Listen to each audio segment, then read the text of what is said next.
সমাজ ব্যবস্থাপনা অথবা আমাদের পারিপার্শ্বিক যেটা নারী ভিত্তিক তৈরি করে দেওয়া এটাই কিন্তু তাদের শুরু হচ্ছে এবং মজার বিষয় হচ্ছে এখনো সেই কারণ এখন পর্যন্ত আমরা নারীরা আসলে ওই শৃঙ্খলা থেকে পুরোপুরি হতে পারি না।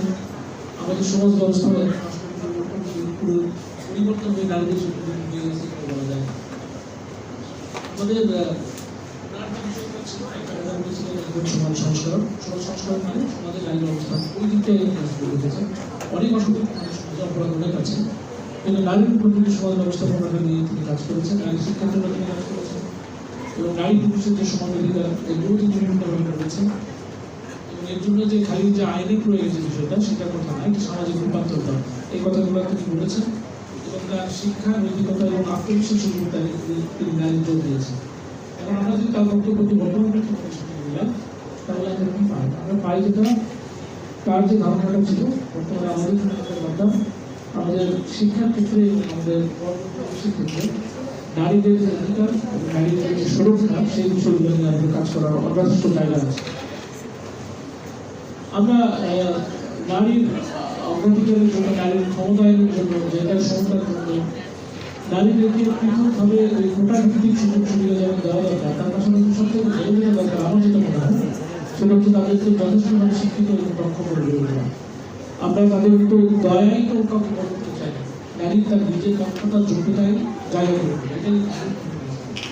তাহলে কি করতে হবে? তাকে আমরা শিক্ষা দিতে হবে, দক্ষতা দিতে হবে এবং আরেকজন তার পুরুষের সমাপ্ত করে তাকে যাতে সে নিজের যোগ্যতা নিজে দেয়। এইটাই আমরা প্রাথমিকভাবে হয়তো আমরা যেহেতু নারীরা পিছিয়ে আছে তাদেরকে ক্ষমতায়নের জন্য আমরা কাজ করেছি, কিন্তু এখন আমাদেরকে এই ধারণা থেকে বেরিয়ে এসে নারীদেরকে আমরা যেভাবে পুরুষদেরকে সমান সুযোগ দিয়ে আমরা একটা বড় কিছু করার জন্য উপযুক্ত করে গড়ে তুলি, নারীদেরকে সেইভাবেই গড়ে তুলব।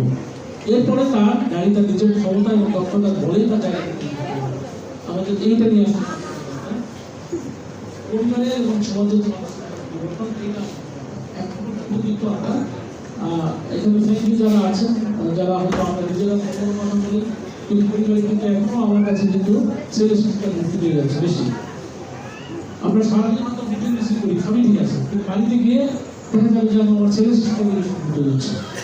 মেয়ে চাইতে আমার ছেলের সন্তানকে ঠিক মতো চলবে কিনা, সে তার জামা কাপড়টা ঠিক করেছে কিনা এটা জিনিস, কারণ আমাদের মাথায় একটা কাজ করে মেয়ের বয়স 15 থেকে 18 বছর হলে দেওয়া দেয় শেষ, কিন্তু ছেলে তো আমাদের সারাদিন হবে ছেলের কাছে আমাদের ডিপেন্ডেন্ট হতে হবে। এখন পর্যন্ত মেয়েদের যে শিকড় ভেঙে বেরিয়ে আসছে বিষয়টা সেটা ভেঙে থাকে, এটা কোনো সমাজে হয় নাই, কোনো সমাজে হয় নাই, কিছু কিছু হয়নি তা না, তবে অ্যাজ এ সোসাইটি সামগ্রিকভাবে আমরা করতে পারি এই জায়গাটা গায়ে আছে। সিদ্ধান্ত গ্রহণে নারীর অংশগ্রহণ এটা কোনো পরিবার হয়েছে কোনো পরিবারে হয়।